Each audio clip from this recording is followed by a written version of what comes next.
நிறைய மக்களிடம் வந்திருந்தார்கள். அப்போ மாடி வீட்டுக்காரனுக்கும் குடிசையில் இருக்கிறவனுக்கும் இடையில உள்ள இடைவெளி தனதோ கூடி இருக்குது. இந்த முந்தின ரொம்ப இப்போ முன்னேற்றம் இருக்குது. இங்கே படித்த ஒரு பழைய மாணவர் பொறியியலாளர் அமெரிக்காவில் இருக்கிறார். உறவு முறை அந்த வாழ்க்கை இல்லாம போனது கவலையா இருக்கு. நீங்க சொல்லவே ஆசையா இருக்கு. இங்க வந்தாலும் சீட்டோட ஒண்ணும் இல்லை. 99% மக்களும் இங்கேயே திரும்பி வந்து விட்டாரு. இப்ப நிறைய உள்ளூர் பாடசாலைகள் மூடுற கட்டத்துக்கு வந்துடுது. பெரிய பெரிய வீடுகள் இருக்கு இந்த பகுதியில, நெருக்கமாகவும் இருக்கு. அப்ப இங்க ஒரு ஊர் வாழ்க்கை இப்பவும் இருக்குன்றீங்க. அந்த கிராம வாழ்க்கை இங்கே தொடர்ந்து கொண்டிருக்குது. பண உதவி தேவைப்படுதுன்னா ஒரு 50,000 ரூபா கொடுத்துட்டு கடந்து போயிடும். ஆனா இப்ப இவரை மாதிரி எல்லாருமே சிந்திச்சா. வணக்கம் நண்பர்களே, நான் உங்கள் நண்பன் தர்சனாமூர்த்தி பவனீசன். இது ஈழத்துல யாழ்ப்பாணம் மாவட்டத்தில் இருக்கிற விடத்தட்பளை என்ற ஊரினுடைய பகுதி 2வது காணொளி. இப்படியே சந்திக்கு போவோம்.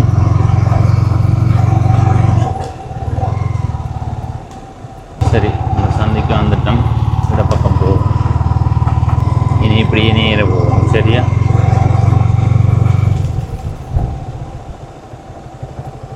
இதில் வேலைப்பக்கம் பாருங்கோ, விடத்தட்பளை கமலாசினி வித்தியாலயம். அப்படியே பார்த்து கொண்டு வாங்க பள்ளிக்கூடத்தை.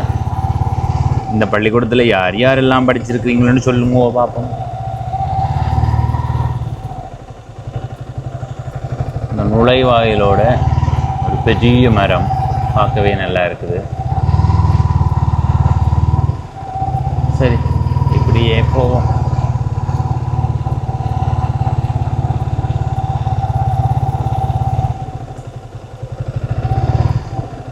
ஐயா, இந்த இடமா நீங்கள் கதைக்கலாமா?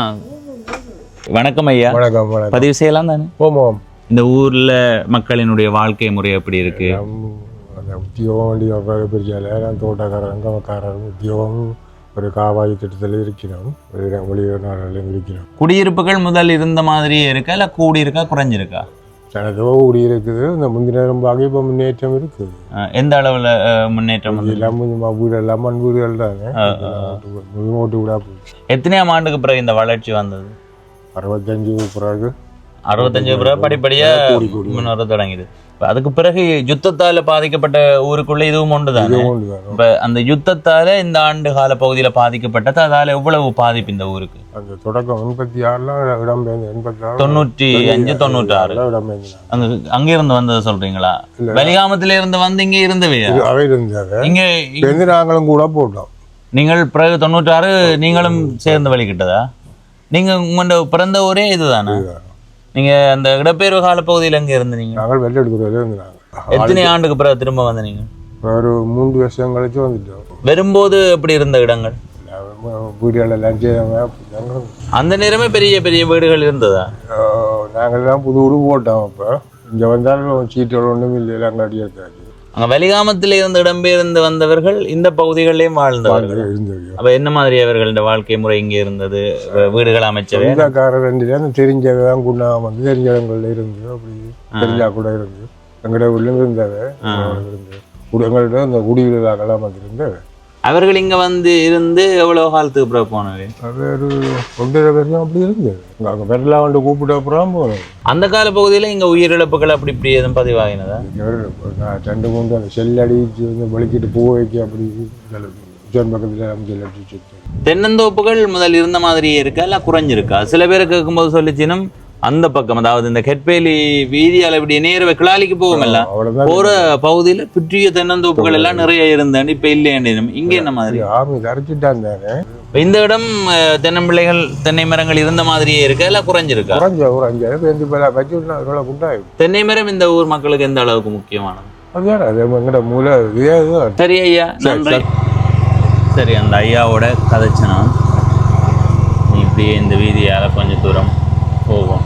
இந்த இடம் காட்சிகளை பார்க்கறது தான் அதிகமாக இருக்கும். ஏனெண்டா கூடுதலாக நாங்கள் பெரியவர்களை கண்டு கதைச்ச நேரம் அவர்கள் சொல்கிறது இங்கே சிறப்புன்றது பயிர்ச்செய்கை, அதாவது தென்னை பயிர்ச்செய்கை. அதை விட வேறு வேறு பயிர்ச்செய்கைகள், அதை தாண்டி சிறப்புன்னா சில கோவில்கள் இருக்குன்னு சொன்னவர்கள். இப்போ அதுக்கு அப்பாற்பட்டு நாங்கள் ஒரு சில பெரியவர்கள்ட்ட தகவல் கேட்டு நாங்கள் அவர்கள் தங்களுக்கு தெரிந்த தகவல்களை எங்களுக்கு சொல்லி இருக்கிறார்கள். இல்லை பாருங்க, ஒரு கோவில் இருக்கு, ஒரு குட்டி கோவில், விடத்தற்பளை மிருசுவில் படை தொகுதிகள். இந்த பக்கம் வீதிகள் நல்ல நிலையிலே இருக்குது பாருங்க.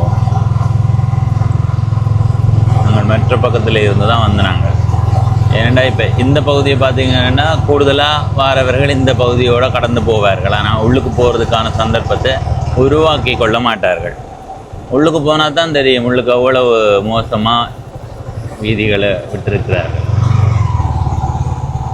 இதுக்குள்ளே ஒரு அம்மன் கோவில் இருக்குது. அந்த அம்மன் கோவிலுக்கு போகும் வரைக்கும் இந்த காட்சிகளை பார்த்து கொண்டு வாங்க.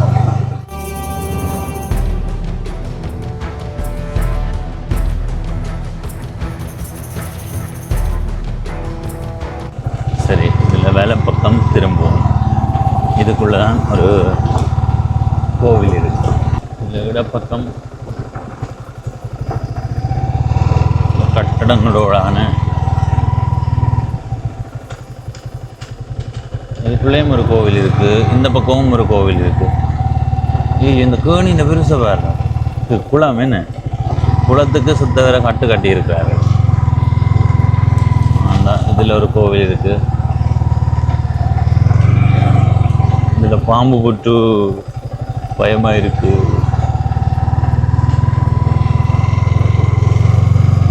சரி, இந்த கோவிலினுடைய முன்பகுதிக்கு போய் வருவோம்.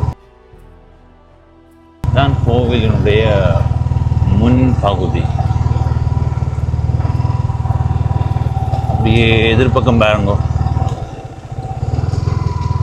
எப்படி இருக்குன்னு. இந்த பக்கம் பாருங்க வயல்வெளி.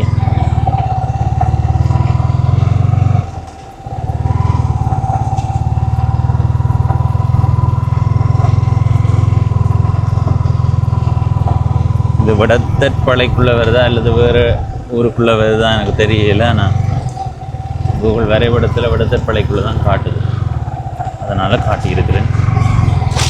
இந்த குளத்தை பார்த்துக்கிட்டு வாங்க.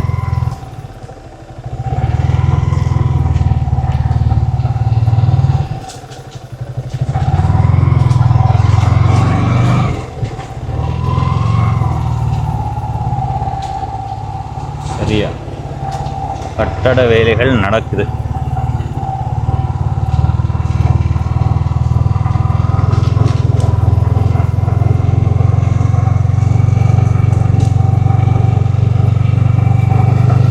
இந்த இடத்துல பாருங்க, காடு மாதிரி. இந்த கோவிலினுடைய பின்பகுதி பெரிய மரங்கள். இங்கே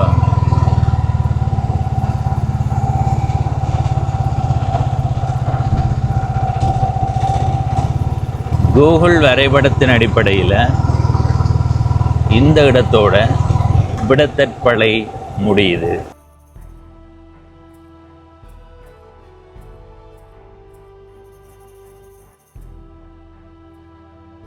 வணக்கம் ஐயா. வணக்கம். வணக்கம். நாங்கள் ஒவ்வொரு ஊருக்கும் போய் அந்த ஊரின் சிறப்பை பதிவு செய்யலாம் தானே?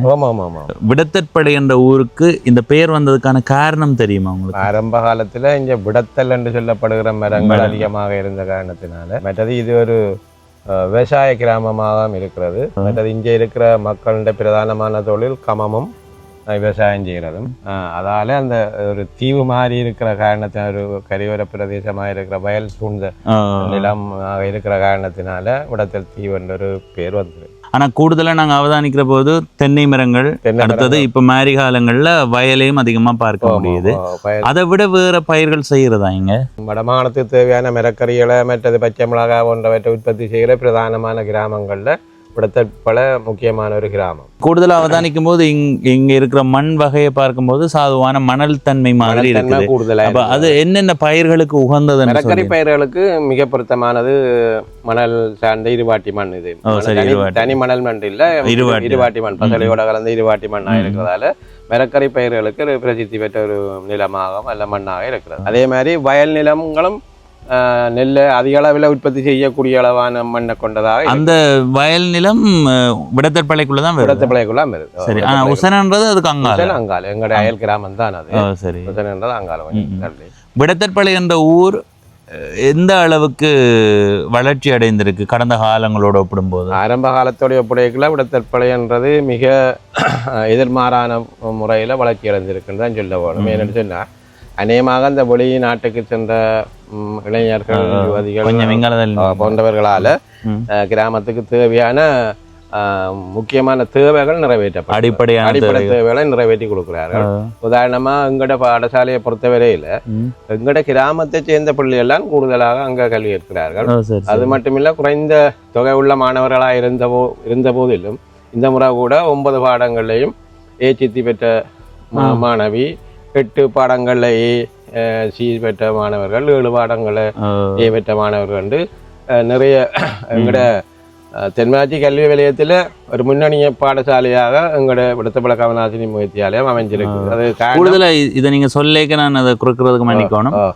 ஒவ்வொரு ஊர்ல இருக்கிற பள்ளிக்கூடங்கள்லையுமே தங்களுடைய பிள்ளைகளை சேர்க்கிறதுக்கு பின்னடிக்கிறார்கள். காரணம் என்னன்னா நல்ல படிப்பு இல்லை என்ற ஒரு காரணம் சொல்லப்படுது. ஆனா நீங்க சொல்றதை பார்க்கும்போது இந்த ஊர்லயே எங்கண்ட கிராமத்தை பொறுத்தவரையில புலமை பரீட்சையில சித்தி அடைந்த மாணவர்கள் கூட கூடுதலானவர்கள் இங்கதான் கல்வியேற்று இருக்கிறார்கள்.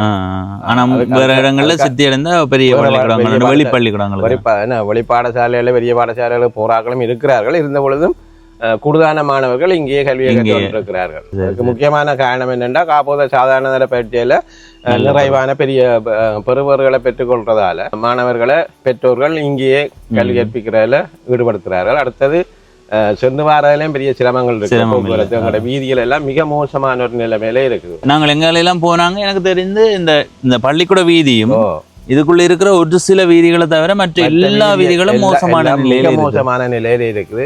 முக்கியமாக இது ஒரு பிரதானமான வீதி. இந்த வீதி மிக மோசமான ஒரு நிலைமையில இருக்குது. நீங்க இங்க தேர்தல் காலங்கள்ல வர அரசியல்வாதிகளிடம் இது தொடர்பாக முறையிட்டது. இந்த முறையும் அரசியல்வாதிகள் வந்து வாக்குறுதி கொடுத்துட்டு போயிருக்கிறார்கள். நாங்கள் இந்த வீதியை புனரமைச்சு தாரம்னு சொல்லி வாக்குறுதி கொடுத்திருக்கிறார்கள். எந்த அளவுக்கு அது நிறைவேறும் என்பது பொறுத்திருந்தான் பார்க்க வேண்டி இருக்கு. நேர்காணல பார்த்து கொண்டிருக்கின்ற இந்த வீதி அபிவிருத்தி அதிகார சபை அதிகாரிகள் இவற்றை கவனத்தில் கொண்டு இந்த வீதிகளை புனரமைச்சு தாரதில் அவர்களுடைய ஈடுபாடு அதிகமாக இருந்து அது பெரும் வாய்ப்பாக அல்லது பெரும் பேராக நாங்கள் அதை கருதுகிறோம். இந்த ஊர் போர்க்காலத்துல எந்த அளவுக்கான? போர்க்காலத்துல தம்பி எங்கட ஊர்ல இருக்கிற மக்கள்ல 90% மக்கள் இங்கேயே தான் இருந்தாங்க. வயல் கிராமங்கள்ல இருக்கிற மக்கள் எல்லாம் இடம்பெயர்ந்து வேறு இடங்களுக்கு போன பொழுதும் இங்கே 90% மக்கள் இங்கே தான் இருந்தவர்கள். அதுக்கான அடிப்படை காரணம் என்னன்னு சொன்னா அவருடைய வாழ்வாதாரமான முக்கியமான தொழில் விவசாயம். அப்ப இந்த விவசாய தொழிலை விட்டுட்டு வெளியில போனால் அவர்களுக்கான ஒரு நிரந்தர வருமானம் கிடைக்காது. எனவே மக்கள் இங்கேதான் இருந்தவர்கள். கூடுதலான நாட்கள் இங்கேதான் இருந்தவர்கள். கடைசி இல்லைன்னா குடும்பத் தலைவர்களாவது இங்கேதான் இருந்தவர்கள். பிள்ளைகளை கொண்டு போய் ஒரு பாடசாலை விட்டுட்டு இங்கே வந்துதான் அவர்கள் தங்களுடைய முக்கியமான வாழ்வாதார தொழிலை மேற்கொண்டிருந்தார்கள். வலிகாமத்துல இருந்து இடம்பெயர்ந்து வந்தார்கள். அந்த கால பகுதியில இந்த ஊர் அவர்களுக்கு எந்த அளவுக்கு முக்கியம்? குறைவான இடவசதிகளை கொடுத்தார்கள். இருக்கிற வீடுகளில் கூட ஒரு வீட்டில் ஒரு 3-4 குடும்பம் கூட இருந்தார்கள். அவ்வளவுக்கு எங்களுடைய மக்கள் இடம்பெயர்ந்து வந்த மக்களுக்கு பூரணமான ஆதரவையும் வசதி வாய்ப்புகளையும் ஏற்படுத்தி கொடுத்ததில் எங்களுடைய கிராமமும் ஒரு முக்கியமான பங்கை வகித்தது. பாடசாலையில கூட நிறைய மக்களிடம் வந்திருந்தார்கள். ஆலயங்கள்ல இருந்தார்கள். ஆலயங்களை அண்மித்த பகுதிகளில் இருந்தார்கள். ஏன்னு சொன்னா அங்க நீர் வசதி இருக்கிற காரணத்தினால ஆலயங்களை அண்மித்த பகுதிகளில் இடம்பெயர்ந்த மக்கள் நிறைவாக வந்திருந்தவர்கள். மற்றது உணவுக்கு தேவையான மரக்கறிகள், தேங்காய்கள் அதெல்லாம் பெற்றுக்கொள்றதுக்கு எங்கட கிராமத்தில் இருந்த காரணத்தினால அவர்கள் இங்கே வந்திருந்தார். மற்ற இது ஒரு அமைதியான சூழல். மற்றது எல்லா மக்களும் ஒருவரோடு ஒருவர் மிக நெருக்கமாக உறவுகளை தான் பண்ணி கொண்டிருப்பார். ஆரம்பத்தில் இருக்கிற மாதிரி இந்த கூட்டு வாழ்க்கை முறை மாதிரி இப்பவும் இருக்கு. இப்பவும் இருக்கு. இப்போ ஒரு அயல் வீட்டில் ஒரு விசேஷம்னு சொன்னா இந்த அயலை சேர்ந்த முழு பேரும் அங்கே நிற்பாரு. முதல் நாளே பழைய காலத்துல ஒரு 3 நாளைக்கு முன்னமே போயிருப்பார்கள். பிறகு அந்த நிகழ்வு முடிஞ்சா பிறகு 2-3 நாளைக்கு பிறகு வாங்க நிற்பாரு. அவ்வளவுக்கு இங்க ஒரு ஊர் வாழ்க்கை இப்பவும் இருக்குன்றீங்க. அந்த கிராம வாழ்க்கை இங்கே தொடர்ந்து கொண்டிருக்கு. மற்ற கிராமங்களோட ஒப்படைக்குள்ள எங்கட கிராமம் அந்த கூட்டு வாழ்க்கை முறைமை இப்பொழுதும் தொடர்ந்து கொண்டுதான் இருக்கு. வரலாற்று ரீதியா இந்த கிராமத்துக்கு ஏதாவது சிறப்புகள் இருக்குதா? போர்க்காலத்தை பொறுத்தவரையில எங்க கிராமத்துல மக்கள் இடம்பெயர்ந்து வாழ்ந்தவர்கள். வேற கிராமங்கள்ல இருந்ததை விட இந்த கிராமத்துல பாதுகாப்பு கூட இருந்தது. காரணம் என்னென்னா முக்கியமா நான் எங்கண்ட வீரகத்தி விநாயகர் பிள்ளையாரை சொல்லுவார். தவளைப்பாய்ச்சல் அது வந்து அந்த கிளாலியோட நின்றுட்டு அங்கே இந்தியால வேறே இல்லை. அப்போ அது ஒரு பிள்ளையாட்ட சித்தம் என்று தான் எல்லா மக்களும் கதைச்சு கொண்டார்கள். இங்கே பெருசாக செல் அடித்து இழப்புகளோ அல்லது புக்காரா விமானங்கள் தாக்குதலால் பாதிப்புகளோ எதுவும் அந்த காலத்துல ஒரு உயிரிழப்பும் பெருசா வரையில்லை. இடம்பெயர்ந்தாக்கள் சிலர் ஒரு ஆள் ஏதோ இறந்திருக்க வேணும், சிலருக்கு காயப்பட்டிருக்கிறார்கள். ஏதாவது பெரிய மெட்ட கிராமங்களுடைய ஒப்படைக்குள்ள அவ்வளவு பெரிய இழப்புகள் நாங்கள் எதையும் குறிப்பிட முடியாது. அவ்வளவுக்கு எங்களுடைய ஆலயங்களுடைய இருக்கிற தெய்வங்களுடைய அருளாட்சியில் தான் நாங்கள் எல்லோரும். அடுத்தது இப்போ ஒவ்வொரு கிராமங்களுக்கும் நாங்கள் யாழ்ப்பாணத்தில் இருக்கிற ஈழத்தில் இருக்கிற நிறைய ஊர்களுக்கு நாங்கள் பயணம் செய்து கொண்டு இருக்கிறோம். ஒவ்வொரு ஊருக்கு போகும்போதும் அந்த ஊரில் ஏற்கனவே இருந்த சனத்தொகையை விட குறைந்திருக்கு. அதுக்கு ஒரு காரணம் சொல்லப்படுது இடப்பெயர்வு. ரெண்டாவது வெளிநாட்டுக்கு இப்போ பொருளாதார ரீதியாக முன்னேறணும் பண்ணுறதுக்காக போகிறது, அது அச்சத்தில் போனதானே. இப்போ இந்த ஊரை விட்டு போனவர்கள்ன்றது பெரிய அளவில் இருக்கும். நாங்கள் ஒவ்வொரு ஊருக்கு போகும்போதும் அந்த ஊரில் முதல் இருந்ததை விட குறைவான மக்கள் தொகை தான் இருக்கும். இங்கே எப்படி இருக்கு மக்கள் தொகை? கிராமங்களோட இப்போ அயல் கிராமங்களுடைய புடைக்குள்ள இடம்பெயர்ந்து போன மக்கள் சில போன இடங்கள்லயே செட்டில் வாழ்க்கையை அங்கேயே வச்சு கொண்டார்கள். இந்த கிராமத்தை பொறுத்தவரையில 100க்கு 99% மக்களும் இங்கேயே திரும்பி வந்து விட்டாரு. அதுக்கான அடிப்படை காரணம் நான் முன்னரே குறிப்பிட்டது போல அவருடைய விவசாயம் கமம் முக்கியமான. எனக்கு அவர்கள் வேற எங்க போயும் இதே அளவுக்கு திருப்தி அதே அளவு திருப்தியும் கிடைக்கல. அதால அவர்கள் திருப்பியும் இங்கே வந்து இங்கேதான் இருந்தார்கள். வெளிநாட்டுக்கு போனவர்களுடைய தொகை வெளிநாட்டுக்கு போனாக்கள் நிறைய பேர் போயிருக்கிறார்கள். இளைஞர்கள் ஜோதிகண்டு போயிருக்கிறார்கள். அவர்கள் போனதாலேயும் எங்களுடைய கிராமம் பெரிய அளவில் தேவைகளை நிறைவேற்றக்கூடியதா இருக்கு. உதாரணமா இந்த பாடசாலையில கூட புலமை பரீட்சையில சித்தியடைகிற மாணவர்களுக்கு இதே கிராமத்தை சேர்ந்த சண்முகநாதன் பிரதீபன் என்பவன் உதவி செய்கிறார். சைக்கிள்கள் வாங்கி கொடுத்து கால்கள் எல்லாம் செய்கிறார். அதே போல தரம் 1க்கு சேர்ற பிள்ளைகளுக்கு கால்கோள் விழா நடத்தப்படுது. அந்த கால்கோள் விழாவுக்கு கூட இதே கிராமத்தை சேர்ந்த இந்த பாடசாலையினுடைய பழைய மாணவி இந்த கிராமத்தை சேர்ந்தவர் அவ நிறைய உதவி செய்கிறார். அதே போல விளையாட்டு போட்டிக்கு பொறுத்தவரையில் அமரர் வேலாயுதத்தினுடைய பிள்ளைகள் அந்த விளையாட்டு போட்டிக்கு தேவையான நிதியை கொடுக்குறாங்க. அப்படி எல்லாம் எனக்கு தெரிஞ்சு இங்க அந்த கல்வியை ஊக்கப்படுத்துறதுக்கான செயற்பாடுகள் நிறைய. கல்வியை மட்டும் ஊக்கப்படுத்துறது இல்லை, ஆலயத்தை வளர்ச்சியடைய செய்கிறது, பொது அமைப்புகளை வளர்ச்சியடைய செய்கிறது, இறந்தவர்களுக்கு தேவையான நிதி உதவிகளை வழங்குறது, கஷ்டப்பட்ட குடும்பத்தை சேர்ந்தவர்களுக்கு தேவையான நிதிகளை வழங்குறது. இப்ப இந்த ஊர்ல இருக்கிற வெளிநாட்டவர்கள் செய்து கொண்டிருக்கிறார், தொடர்ந்து செய்து கொண்டிருக்கிறார். பேர் குறிப்பிட்டு சொல்லக்கூடிய அளவுக்கு நிறைய பேர் உதவி செய்து கொண்டிருக்கிறார். அது உண்மையிலே இந்த கிராமத்தை பொறுத்தவரை மற்ற கிராமங்களோட நான் ஒப்பிட்டு பார்க்கிற பொழுது இந்த கனடா ஒன்றியம் அப்படியான ஒன்றியங்கள்ல இருக்கிறவர்கள், கனடா ஒன்றியம் மாத்திரம் இல்லை, வேற நாடுகள்ல இருக்கின்ற இந்த கிராமத்தை சேர்ந்தவர்கள் கூட எங்களுடைய கிராமத்துக்கு தேவையான உதவிகளை செய்யறதுல மிக மன விருப்பத்தோடு குல விருப்பத்தோடு நிறைவாக செய்கிறான்னு நாங்கள் இல்லோம். அடுத்தது இங்கே ஏதாவது இப்போ நீங்கள் பார்த்தீங்கன்னா தென்னை மரங்கள் தான் அதிகமாக நிற்குது. இப்போ இதோடு சம்பந்தப்பட்ட தொழிற்சாலைகள் அமைக்கிறதுக்கான வாய்ப்புகள் இங்கே இருக்குதா? குறிப்பிட்டு சொல்ல வேண்டிய விஷயம் என்னன்னு சொன்னால் இந்த மாதுளை தோட்டம். மாதுளை தோட்டத்தில் வந்து மாதுளம் பழம் உற்பத்தி இருக்கிறார் நடராஜா காஞ்சிவன் என்று சொல்லி எங்கே இருக்கு? லண்டன்ல இருந்து வந்திருக்கிறார். தோட்டம் வந்து இந்த எங்களோட கிராமம் அயல் கிராமம் எங்களோட வயல்வெளி தாண்ட கிரம்பவண்ட பகுதியில் இருக்கு. யாழ் மாவட்டத்துக்கு தேவையான அளவுக்கு மாதுளம் பழத்தை உற்பத்தி செய்யக்கூடிய அளவுக்கு அவர் விடத்தட்பளையை சேர்ந்தவர். அது மாத்திரம் இல்ல, அவர் எங்களுக்கு தேவையானவற்றை உற்பத்தி செய்யறது மாத்திரம் இல்ல, மற்ற விவசாயிகளையும் அல்லது அதில் ஈடுபாடு உள்ளவர்களையும் ஊக்கப்படுத்தி அங்க போய் நின்று அவர்களுக்கு மாதுளையில வச்சு கொடுத்து பயிர் செய்ய வேணும் என்ற முறைகளையும் எல்லாம் சொல்லிக் கொடுத்து அவர்களும் இப்ப இவர் அளவுக்கு வளர்ச்சி அடைஞ்சிருக்கிறார்கள். உண்மையில எல்லாரும் அதை விரும்ப மாட்டேன். எந்த ஒரு தொழில் முயற்சியை செய்கிறவர்களும் தங்களுடைய தொழிலை மற்றவர்களுக்கு சொல்லிக் கொடுக்கறதுக்கு பின்னடிப்பார். ஆனா இவரை பொறுத்தவரையில அது ஒரு பாராட்ட வேண்டிய முக்கியமான ஒரு மனப்பாங்க. ஜூஸ் எல்லாம் தயாரிச்சிருக்கிறார். அப்படி தண்ட அந்த தொழிலை இன்னும் தொழில்நுட்பத்தோடு சேர்ந்து உலக சந்தையில எந்த பானங்களுக்கு அல்ல எந்த பொருட்களுக்கு கேள்வி அதிகமாக இருக்கும் அவற்றை எல்லாம் உற்பத்தி செய்கிறதுல அவர் நாட்டமுள்ளவராக இருக்கிறார். நிறைய 10-15 பேருக்கிட்ட தொழிலாளிகள் இருக்கணும்.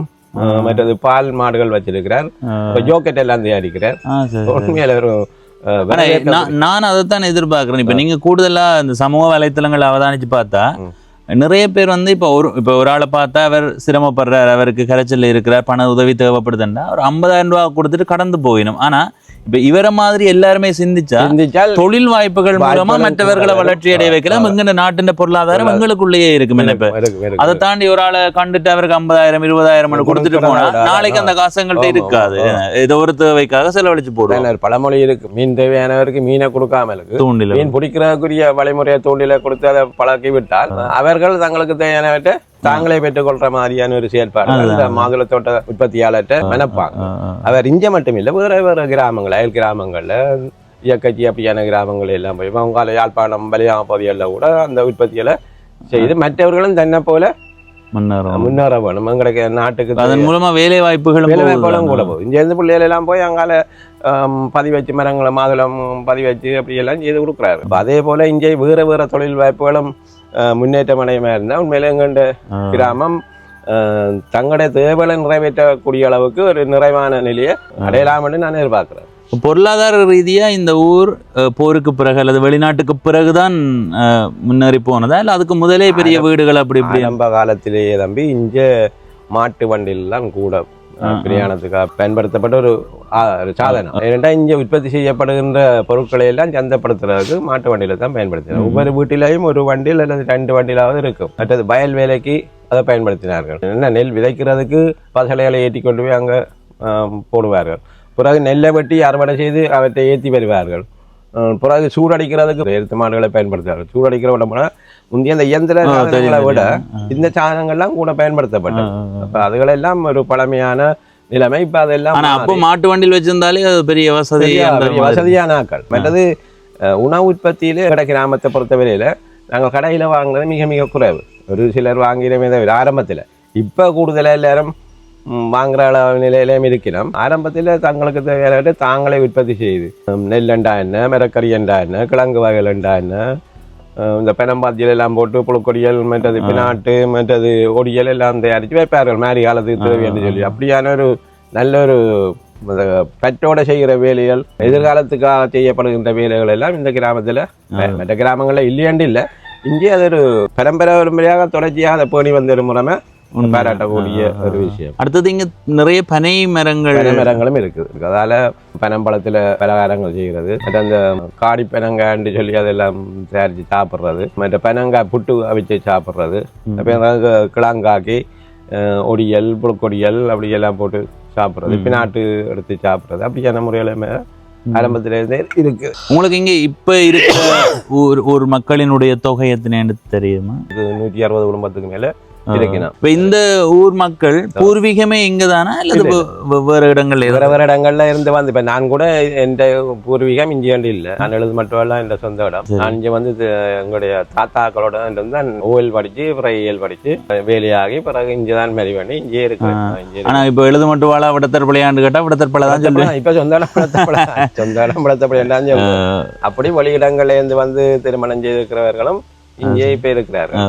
என்றால் அவர்கள் ஆம்பளைகளாக இருந்தாலும் தங்க இடத்துக்கு போயில இங்கேதான் இருக்கிறார்கள். காரணம் என்னென்னா இந்த கிராமத்தினுடைய வாழ்வியல் முறைகளும் வாழ்வியல் சிறப்புகளும் அவர்களுக்கு பொருத்தமா இருக்கிறதால இங்கே தங்கி இருந்து அங்கட தொழில்களை செய்து குடும்பமா சந்தோஷமா இருக்கிறாரு. ஒரு பள்ளிக்கூடம் இருக்கு, அதை தாண்டி எத்தனை கோயில் இருக்கு? நான் எனக்கு தெரிஞ்சு பிள்ளையார் கோயில் இருக்குது, அங்கே பக்கத்து அம்மன் கோயில் இருக்கு, அதோட முருகன் கோயில் இருக்குது. முருகன் கோயில் அம்மன் கோயிலுக்கு நேர முன்னுக்கு இருக்கு. குளத்துக்கு முன்னுக்கு இருக்கிறது முருகன் கோவில், வயலோட இருக்கிறது. குளத்துக்கு நேர கிழக்கு பக்கமா இருக்கிறது முருகன், பெருசா கட்டி இருக்காங்க. அதுல 2 கோவில் இருக்கு. நாங்கள காட்டின சின்ன கோவில் அது அம்மன் கோவில். அம்மன் கோயில்.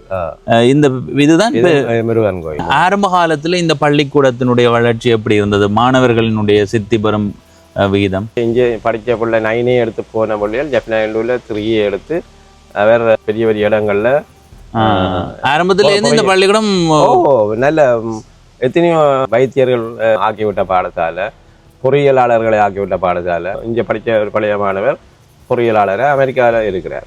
ஒரு ஆளில 2-3 பேர் இருக்கணும்.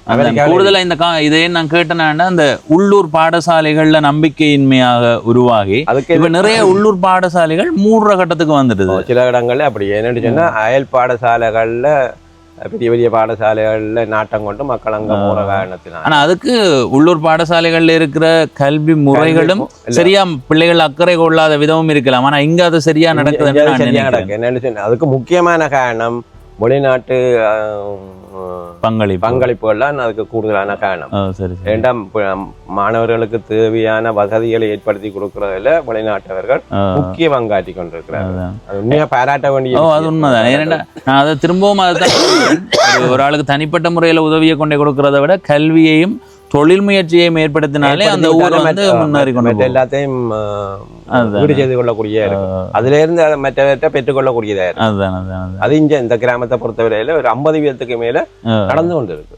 சரி, நீங்க என்ன வேலை செய்யறீங்க? நான் ஆசிரியர் ஆலோசகராக இருந்தேன். இப்ப ஓய்வு பெற்றுட்டேன். ஓய்வு பெற்றுட்டு இப்ப காணியலும் கமமும் சின்ன நேர தோட்டமும். ஆனா அந்த நேரம் கூட நீங்க அப்படி இருந்தாலும் இத பகுதி நேரமா செய்யறீங்க. இந்த மக்களினுடைய வாழ்வியல் ஒன்றுதான் இது. எங்கள்கிட்ட வாழ்வியல் தேவைகளை நாங்களே தான் செய்யறது.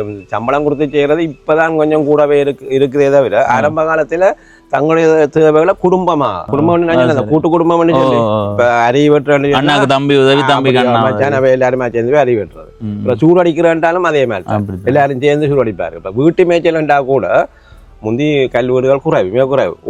ஓலை வீடுகள்லாம் இருந்தது. ஒரு வீட்டு மேய்ச்சல் சொன்னா இந்த அயல்ல உள்ள எல்லாருமே போய் வீடு மேய்வோம். அன்று முழுக்க வேண்ட விட்டான் சாப்பாடு, காலை உள்ள சாப்பாடு மேஞ்சொன்று கேட்க தேத்தண்ணி வரும். அப்புறம் மேஞ்சு இறங்கி வந்தோடனே தோசை மற்ற சாப்பாடுகள். அப்புறம் அன்று மத்தியானம் இரவு எல்லாம் வெங்காயம் சாப்பாடு. அப்படி அந்த ஒரு உறவு முறை அந்த வாழ்க்கை இப்ப இல்லாம போனது எனக்கு கவலையா இருக்கு. நீங்க சொல்லவே ஆசையா இருக்கு. எனக்கு தெரிஞ்ச அது இல்ல. இப்போ இல்லாம போனதுக்கு என்ன காரணமா இருக்கும்னா அந்த வாழ்க்கை தரம் ஏற்ற இறக்கத்துல வந்து ஒருவர் மாடி வீடு கட்டி இருக்கிறார், இன்னொருவர் குடிசையில இருக்கிறார். குடிசையில இருக்கிறவருக்கு உதவி செய்யறதுக்கு மாடி வீட்டுக்காரர் வாரதுக்கான மனநிலை அப்படி இறங்கி வாரக்கூடிய மனநிலை இல்ல. அந்த நேரம் எல்லாரும் குடிசை விடண்டா ஒரு ஆளுக்கு உதவி செய்தா அடுத்தது இன்னொரு ஆளுடைய வீட்டுக்கு போய் ஒரு சுழற்சியா போய் கொண்டு இப்ப அந்த முறைமைகள் எல்லாம் சரியா குறைஞ்சு போச்சு. ஆனா உண்மையா நினைக்கவே கவலையா இருக்கு. அப்படியான ஒரு வாழ்வியல் முறை இல்லாமல் போனது உண்மையா ஒரு பெரும் இழப்பு. சரி, எங்கட குடும்பங்களுக்கு இடையில உள்ள அந்த உறவு பிரிஞ்சு போயிருக்கிறதா. அதான் அந்த கூட்டு குடும்பமா இருக்கே ஐயா. ஒரு சின்னப்படி என்ன நாங்க கூப்பிட்டு தம்பி அதை செய்யாத இப்ப மரமோனா யாருண்டாலும் அதை செய்யக்கூடாது அப்படி இப்படி என்ன உடனே அதை கேட்டுக்கொள்ற மனப்பான்மை அப்ப இருந்தது. ஆனா இப்ப சித்தப்பா கூப்பிட்டு சொன்னாலும் சரி, மாமா கூப்பிட்டு சொன்னாலும் சரி, நீ யார் கேட்கறதுக்கு அளவுக்கு தூரமாகிவிட்டது. அந்த உறவு முறை இந்த இடைவெளி அதிகரிச்சு. முந்தைய உறவு முறை மிக நெருக்கமாக இருந்தது. ஒரு குடும்பத்தை பொறுத்தவரையில தந்தையார் வாராருன்னு சொன்னா வாங்கிலேயோ அல்லது கதிரையிலோ இருக்கிற பிள்ளைங்க வாங்கி கீழே இருந்து அவர் வந்து இருந்துதான் எல்லாரோடும் கதைப்பேர் வழியா அவ்வளவுக்கு ஒரு மதிப்பும் மரியாதையும் கீழ்ப்படிவும் இருந்தது. அந்த முறைமை இப்ப இல்ல. இப்ப அந்த அப்பாக்களையே மதிக்காத அளவு அப்பாவோடைய முந்தைய அப்பாவோட ஆம்பளை பிள்ளைண்ட அப்பாவோட பெருசா கதைக்கிறேன் தன்னை தேவையை கூட அம்மாட்ட சொல்லித்தான் கேட்பேன். எனக்கு தெரிஞ்சு அது 2000க்கு பிறகு. எனக்கு இப்பவும் கூட நான் எங்க அப்பாவோட முகம் கொடுத்து கதைக்க மாட்டேன். அம்மாவுக்கு சொல்லிதான் அப்பாவுக்கு கதை சொல்லுவேன். ஆனா இப்ப எடுத்துக்கொண்டா அப்பா முன்னுக்கு நிப்பார், மகன் இந்த பக்கம் சேட்டை விட்டு கொண்டிருப்பார், டெலிஃபோன் கதைக்கிறது அப்படி இப்படியான கூட இருக்குது. அந்த முந்தின பழைய முறைமை இப்ப இல்லையேன்னு தான் சொல்லுவேன். அதுக்கு என்ன காரணம்? எப்படி அது இல்லாம போயிருக்கும்? நாளைக்கு இவர் எங்கண்ட இந்த ஊரை சேர்ந்தவர் தான். இவர் ஏஜிஓசில வேலையிறார். ஆனா இப்ப மூட்டையில என்ன கொண்டு போற வயலுக்கு பாத்தீங்களா? இதுதான் இங்க இருக்குது பிறங்கள் அதுகளை எல்லாம் கொண்டு போவார். போட்டு வரைக்குள்ள தங்களுக்கு தேவையான சாமான்களை கொடுத்துருவோம். அநேகமா சாப்பாட்டு சாமான்கள் வழியிலேருந்து வாங்குறது குறை கொண்டுதான் சொல்லணும். எல்லா வீடுகள்லயும் நெல் இருக்குது, தானியங்கள் இருக்குது, தேங்காய் இருக்கு, தானியங்கள் இருக்குது. விறகு தேவையில்லை. இப்பவும் அந்த விறகு வச்சு எரிச்சு சமைக்கிற முறைமை இங்கே அதே கூடுதலாக இருக்குது. எனக்கு தெரிஞ்சு இங்க தூள் அப்படியான சில இதுகள்லாம் அதுவும் இங்கேயே உற்பத்தி. செத்தல் மிளகாய் எல்லாம் இங்கே உற்பத்தி செய்வார்கள். தை மாதத்தில் வைக்கிற மிளகா கண்டுகள்ல இருந்து செத்தல் மிளகாய், அரி காலத்தில் வைக்கிற மிளகா கண்டுல இருந்து பழக்கிற பழங்களை எல்லாம் எடுத்து காய போட்டு வச்சலாம். உணவுக்கான செலவு மிக குறைவு. 75% கிட்ட இங்கேயே இருக்குது. அவையிட்ட எல்லார்டையும் இருக்குது. தானியங்கள் மற்ற மிளகறிகள் இலவகைகள் எல்லாமே இருக்குது. இப்ப இந்த குரங்கள்ட தொல்லையும் ஒரு பெரிய தென்மராட்சியில உண்மையில மாதத்துல நான் நினைக்கிறேன் 10 மில்லியன் இல்லை இன்னும் கூடுதலான அழிவை ஏற்படுத்துகிறார்கள் குரங்கு. மரக்கறிகளா இருந்தனே இந்த காவலுக்கு நிக்கணும், கட்டாயம் காவலுக்கு நிக்கணும். ஒவ்வொரு வீட்டிலையும் இப்போ எங்கே போறேன்னு சொன்னா ஒரு ஆள் நின்று கொண்டு தான் மற்றாக்கள் போகணும். ஏன்னாட்டா குரங்குகள் சொல்லி ஆக மோசம்.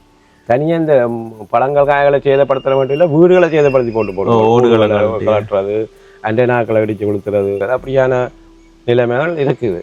அப்ப அதுக்காக எல்லாரும் வீட்டை கொஞ்சம் கவனிச்சு தான் கொள்ள வேண்டிய இருக்கு. இப்ப இங்க இந்த தொம்தேசியன் சொல்லி நாங்க எல்லாம் கூட உற்பத்தி செய்யறாங்க. இதுல போச்சு நம்ம 2 பேர் சுதன் சொல்றவர் இதுல போனார். அவர் மனைவியாரம் போயினா அவங்க தோட்டத்துக்கு தான் போயினோம். ரொம்ப மாயா தோட்டத்துக்கு போயிட்டு சரி நீங்க இப்ப இதை சொல்லத்தான் விளங்குது. இப்ப மனைவியும் கணவரும் சேர்ந்து தோட்டத்துக்கு போயிடும். ஆனா இப்ப இதை நான் நீங்க அந்த வார்த்தை அந்த வந்ததால சொல்றேன்.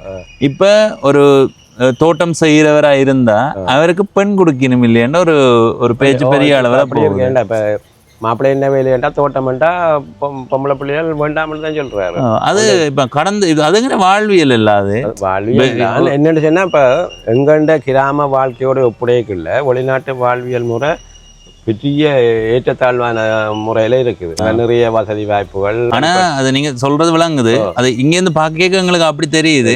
ஆனா அக்கறை மாட்டு இக்கறை வச்ச மாதிரி தான் அங்க போனதுக்கு இதுல இருக்கிற நிம்மதி அங்க இருக்கா. அங்க போனா இயந்திர வாழ்க்கை தான். கணவனை மனைவி சந்திக்கிறதும் மனைவிய கணவன் சந்திக்கிறதும் 1 நாளைக்குள்ள 2 நாளைக்குள்ள கிழமையில இருக்கா தான் சந்திக்க வேண்டியது இருக்கு. சமைக்கிற சாப்பாடு 3 நாளைக்கு வச்சுதான் சாப்பிட வேண்டிய நிலைமை இருக்கு. இஞ்சி அண்டைக்கே சமைச்சு சாப்பிடணும். கணவன் மனைவி ஒண்டாயிருந்துச்சு அப்படின்னா பிள்ளைகள் ஒண்டாயிருந்துச்சு அப்படின்னா ஒரு நாளும் ஒரு சந்திக்கக்கூடிய வாய்ப்புகள் இருக்கு. அங்க வெளிநாடுகளுக்கு போனால் அதுகள் மிக குறைவானு தான் சொல்ல வரும். அதான் அது தெரிஞ்சுமே போறார்களா இல்ல தெரியாம போய் மாட்டுப்படுறார்களா? எனக்கு தெரிஞ்சு போறதுக்கு காரணம் என்னன்னா அந்த வெளிநாட்டு வாழ்வியல் முறைகள்ல எதிர்பாராமல் ஏற்பட்ட ஒரு இறுக்கமான ஒரு பற்று மோகம் பற்று சொல்லலாம். மோகம் தான் சொல்லலாம். அது நிரந்தரமானது என்று நினைக்கிறோம். நிரந்தரமானதா இல்லையா? அடுத்து அந்த கூட்டு குடும்பம் சிதைஞ்சதுக்கு காரணம் என்னன்னு கேட்டா அதுக்கு நீங்க என்ன நினைக்கிறீங்க? கூட்டு குடும்பம் வெளிநாட்டு வாழ்வியல் முறைகளும் வெளிநாட்டு வாழ்வியல் முறைகள் இங்கே வந்ததும் கூட்டு முறைமைன்றதுக்கு காரணம். என்னன்னு சொன்னா இப்ப நீங்கள் ஆரம்பத்திலே சொன்ன மாதிரி குடிசையில இருக்கிறவர் குடிசையில இருக்கிறார், வெளிநாட்டுக்கு போனவர் மாடி வீட்டுல இருக்கிறார். அப்ப மாடி வீட்டுக்காரனுக்கும் குடிசையில இருக்கிறவனுக்கும் இடையில உள்ள இடைவெளி ஏற்கனவே 2 பேரும் ஒரே அளவில் இருக்கைக்குள்ள இடைவெளி குறைஞ்சிருந்தது. இப்ப இடைவெளி அதிகம் போட்டி பொறாமையால் தானாகவே வளர தொடங்கி. அந்த நேரம் இப்ப கூட்டு குடும்பமா இருந்தாலும் இடைக்குள்ள சண்டை வந்தாலும் இப்ப ஒரு மாமாக்கும் மச்சாளுக்கும் சண்டை வந்தாலும் அது அதுக்குள்ளேயே முடிஞ்சிரும். அதுக்குள்ள இப்ப இருக்கிற பெரியவர்கள் வந்து தலைவிட்டு நீ யாரு அவர் யாரு என்ன நீங்கள் அப்படி இல்லைங்க. அதோட சகோதரங்கள் மாதிரி தான் எல்லாரும் பழகிக்கொள்ள சகோதரங்கள் மாதிரி தான் பழகிக்கொள்ள எல்லாரும். இப்ப அது மோசமா போகுது. இப்ப இடைவெளி கூட எனக்கு தெரிஞ்ச ஒரு கூட்டு குடும்பத்தை கூட நான் காணல. இப்ப இங்கே அப்படி கூட்டு குடும்பங்கள் இப்பதான் இருக்குது. இப்ப உதாரணமா இந்த வீட்டுக்காரர் அவர் மாமா, இவ அக்காண்ட மகள் மருமகள் அவையல் எல்லாம் கூட்டு குடும்பமாக தான் தைக்கணும். இங்கே சமைக்கிற சாப்பாடு அங்கே போவோம், அங்கே சமைக்கிற சாப்பாடு இங்கே வரும். அவைக்கு இவை உதவி இவைக்கு அவை உதவி அப்படி தான் இருக்கிறோம். அடுத்தது இன்னொரு சௌரத்தின் வீடு அங்காலே இருக்கு. இப்போ எல்லாம் உண்டா தான் இருக்கிறாரு. அப்போ ஒரு வீட்டை மாறி மாறி எல்லாரும் போய் வருவிடும். இப்ப மற்ற வீடுகளே அப்படி இல்லையே. மாதத்துக்கு ஒரு கத்தரையில போறது தன்மை இல்லையே. பாப்போம் எங்க போய் முடிய போகுது. ஆனா எனக்கு தெரிஞ்ச ஒரு 30-40 ஆண்டுல நாங்க இது நல்லதுன்னு கதைக்கிற அளவுக்கு வந்துடும். இப்ப இருக்கிறது கூட பரவாயில்லைன்னு சொல்ற அளவுக்கு மோசமா போய் கொண்டிருக்குமோ அந்த அளவுக்கு தான் நிலைமை போய்கொண்டிருக்குது. அவதானிக்க அப்படித்தான் இருக்கு. சரி ஐயா, மிக்க நன்றி.